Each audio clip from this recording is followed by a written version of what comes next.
Hi, this lecture will mostly focus on President Andrew Jackson, who ushered in a change even bigger than Jefferson had for our democracy.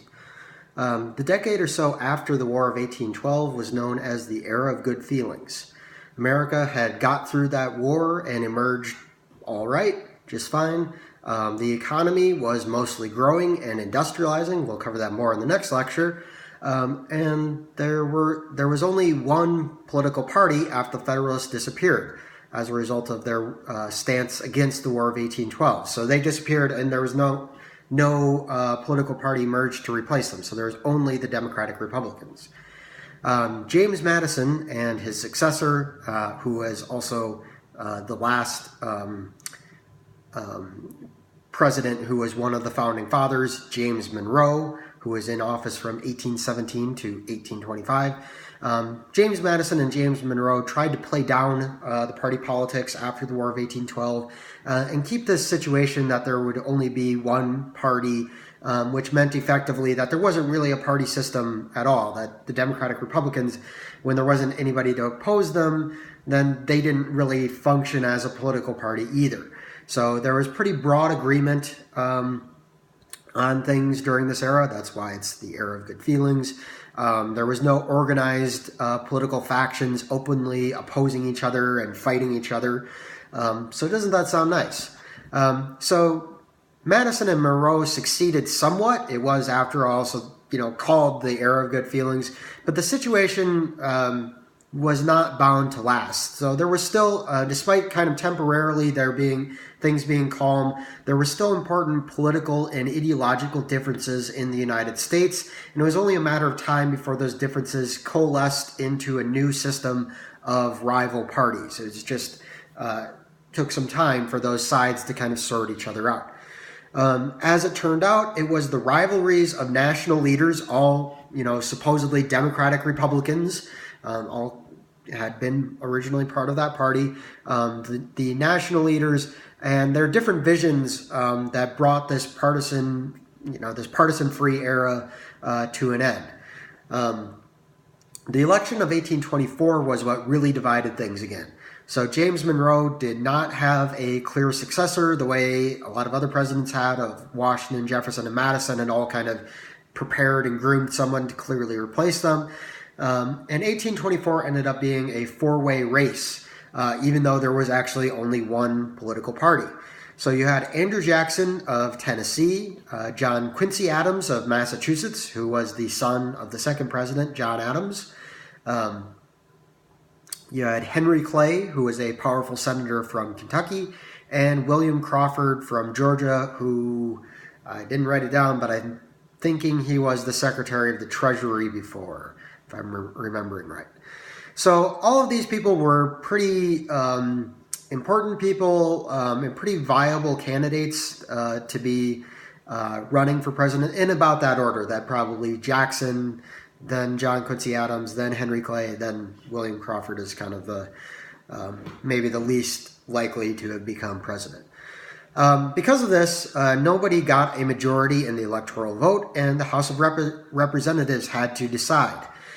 Jackson had received the most votes, so this was the 10th presidential election in American history, but it was the first where the popular vote was even kept track of. So that's how little, the popular vote hadn't even been a thing before. This is the first one where they even keep track of a popular vote for the entire nation, even though it doesn't still actually count for anything. And Jackson had by far received the most votes, and he had also received the most electoral college votes. But the third place finisher, Henry Clay, got all of his supporters to vote for John Quincy Adams in the House, so John Quincy Adams became president.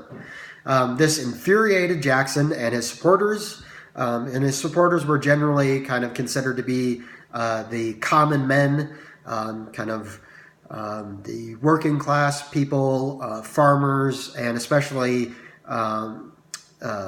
people in the South and the West, and since this, in this era is only white people voting, so it's white Southern and Western farmers mostly are his followers.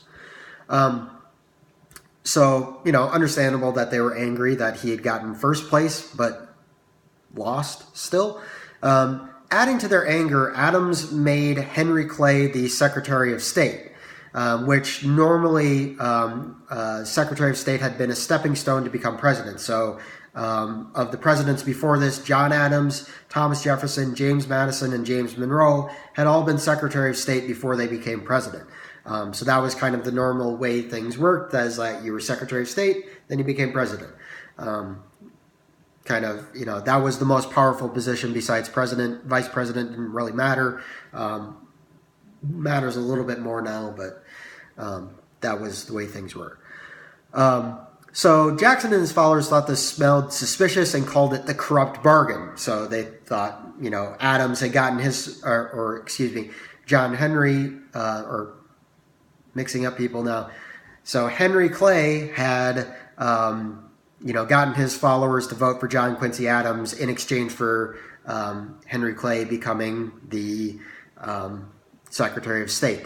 They thought, this was some shady backroom dealing, so they called it the corrupt bargain. So Jackson and his supporters vowed revenge. Because of all this, the Democratic Party split into basically two separate parties, even though for a while they kind of considered themselves the same, but really there's two separate parties that are emerging. So on the one hand, you had the Jacksonians, who also called themselves the Democrats.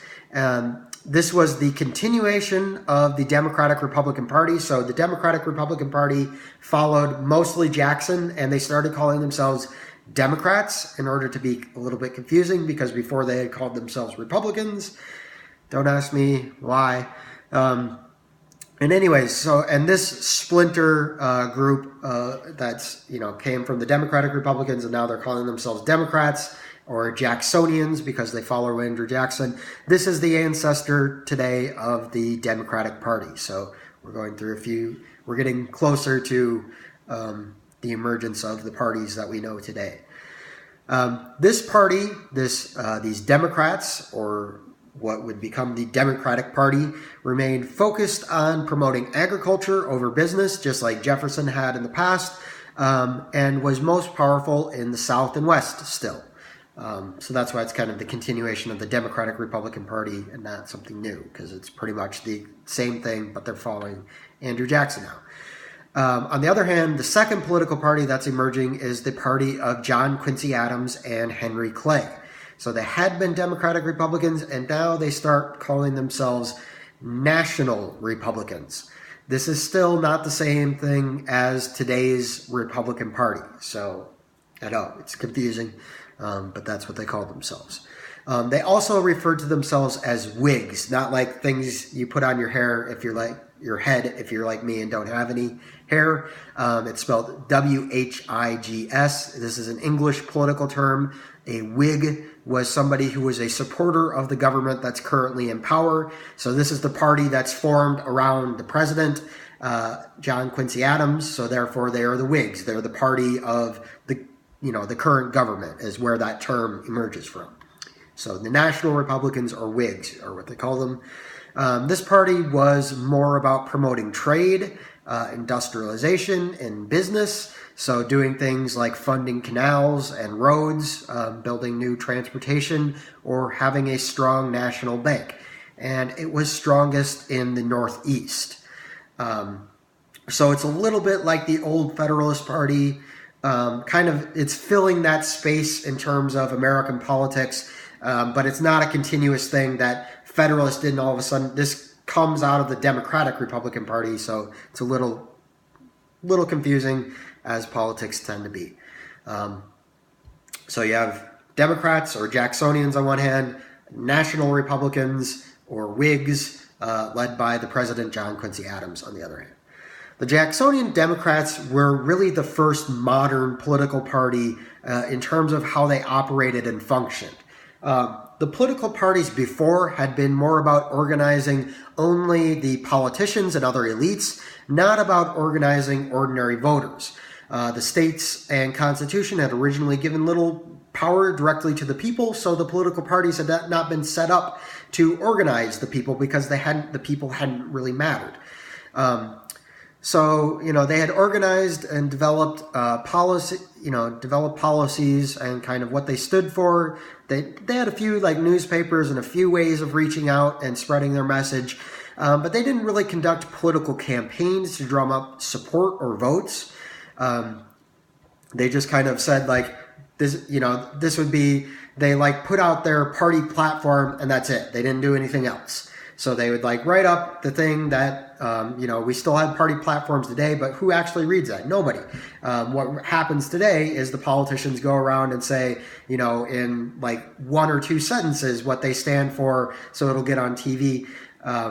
That's not what they did in the past. The past political parties were just kind of, this is what we stand for, vote for us, that's it. No more effort going into it. So they didn't really communicate directly to the people, hardly at all. Only in official kind of documents like the party platform, or maybe for the president, the State of the Union, or debates on the floor of Congress are the only way they communicate their political message to the outside world. Other than that, they don't try to persuade the people of the United States. Most people in the United States kind of tune that out. How many of you watch C-SPAN and watch the debates in the House of Congress on C-SPAN? No, nobody does that. That's super boring. That was starting to change, though. So states had slowly been expanding the voting franchise since the Revolution, doing away with property requirements. And by the 1820s, in most states, all white men could vote. Still no women. That would be the case for this whole semester, and you'll have to take 2301 to find out how women get the right to vote. Takes quite a long time, and still no minorities. We'll get to that this semester, but it's still quite a ways away. But no longer do you have to own land to vote if you're a white man. If any white man can vote. So this meant that political campaigning started to make sense, trying to persuade the ordinary people. But most politicians still felt that they should be above the ordinary people, and then they should be above groveling for votes. So they looked at someone like George Washington. Can you imagine George Washington demeaning himself by explaining and justifying his actions or trying to persuade ordinary people that he was right? No, not really. That was had this aura of like he's the leader and he's doing what's best for the country, so there's no need for him to convince the people. And a lot of others mimic that as well. I think you get that gist in revolutionary characters. That kind of aristocratic, disinterested ideal that politicians should kind of be above trying to persuade people and trying to reach out to the common people, that the politicians are just supposed to be disinterested, as in that they're not promoting their own interest, and that's good enough, that they're kind of have upright moral characters, so therefore the people are supposed to trust the politicians. And that's what most politicians wanted to do. So they wanted to pretend like they didn't want or they didn't need to occupy this political office, so therefore they don't need to, beg and plead for occupying this political office. It was seen as like, if you want this office, that means you're disqualified for it. If you want it, then you must kind of be working for your own interests, and that's bad. So that's how most kind of elites in the United States still viewed things. Jackson and his followers, though, were not that way. Jackson catered to the ordinary people like no politician had before, and these ordinary people now did matter, even if lots of politicians tried to pretend like they didn't. So these ordinary people could vote, and their votes counted for something. So while other politicians are still like, yeah, we don't want to, get dirty and try to convince the ordinary people, Jackson embraced that. So the Jacksonian Democrats, they funded new political newspapers, they held large public rallies, and held things like events like picnics and parades where they could kind of win over the people with a little bit of their message, but also just like with a little bit of like making them feel like they belonged to this political party. One thing that they did a lot of was they gave away free alcohol at a lot of these events. So that's a good way to win people over, I guess. So the efforts by the Jacksonians, along with the continued expansion of the franchise to more ordinary voters, paid off for the Jacksonian Democrats. In 1824, about 350,000 people voted in the presidential election in 1824. Many more could have voted, but they didn't because the politicians weren't reaching out to them yet. 4 years later, with Andrew Jackson campaigning like crazy, 1.15 million people voted. So you have almost triple the amount of people voting 4 years later. And they swept Andrew Jackson into office in a landslide, along with his followers into Congress. While Jackson was busy physically campaigning in all 22 states, John Quincy Adams had behaved as presidents normally had done in the past. So he sat in the White House and just figured his record as president spoke for itself. He was the president already. People already knew what he was doing. So if they liked that, they'd vote for him. If not, oh well. And that was that. This was, Jackson's election was a watershed moment in American history. Not only did Jackson represent the common man, but he was the first president of a humble origin. So he was born to recent immigrants in a remote and newly settled area of the Carolina backcountry before the Revolution. His father died before Jackson was born, so kind of a hardship. He fought in the Revolution when he was 13 years old and was imprisoned by the British. He then became a lawyer in backcountry Tennessee while that was still being settled after the Revolution. And he was a lawyer despite having very little formal education, kind of self-taught, as some of our presidents would be until modern times. He then became a land speculator, so an investor in new land development, a national hero, and a plantation owner. So he was pretty rich by the time he was president, but he never abandoned his humble roots, and he continued to kind of play up those roots. You know, he was the first president that wore pants instead of like the funny pantaloons where they have like the stockings, the white stockings and the breeches and things like that. The kind of really old style things, or wearing fake the wigs that like Washington wore. Jackson didn't do stuff like that. And when people were still at that time, some people were doing things like that. He said, nope, I'm a humble, common man. I'm going to dress like them. So he dressed neatly. He wasn't like a slob, but he didn't dress quite as formally as presidents had in the past. He was also the first president who was from the West.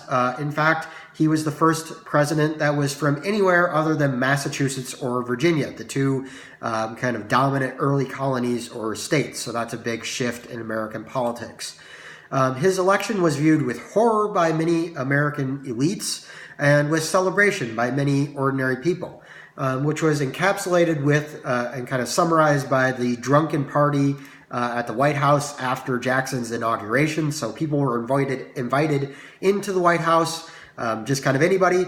But so many came into the White House that Jackson was almost like literally ripped apart by people who were too eager to shake his hands. He had to be like carried like kind of like crowd surfing style out of the White House because it was so crowded and dangerous that people were gonna like kill him because they were so excited about it.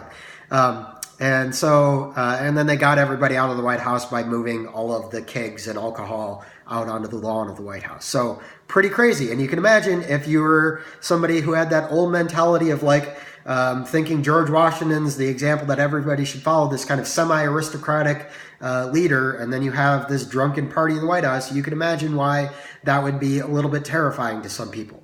But that's why Jackson is so important.